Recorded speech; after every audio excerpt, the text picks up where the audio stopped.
Understanding recursion in programming. Recursion is a technique in programming where a function calls itself to solve a problem.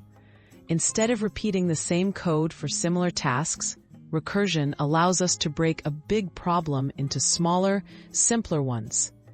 This approach is common in algorithms and helps make code shorter, clearer, and sometimes more efficient, especially for tasks that have a repetitive or nested nature.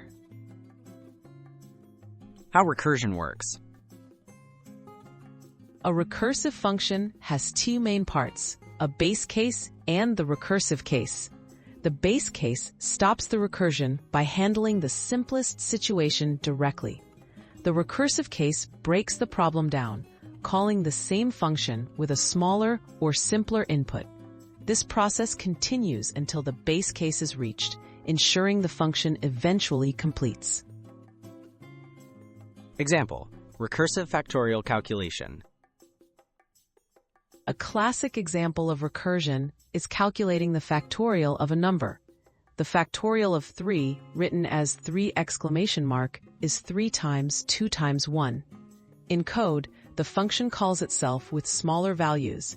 Factorial of n is n times factorial of n minus 1 until it reaches 1, which is the base case. When to use recursion. Recursion is best used when a problem can be broken into similar subproblems.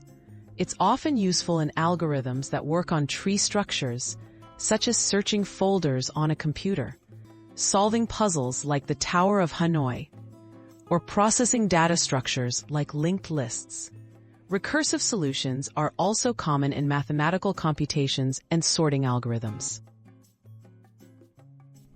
Benefits and considerations. Recursion can make code easier to understand, especially for problems with naturally repeating patterns. However, it's important to ensure that every recursive function has a proper base case. Without it, the function could keep calling itself forever, causing a program to crash. Sometimes, recursion can use more memory than other methods, so it's important to choose the right approach.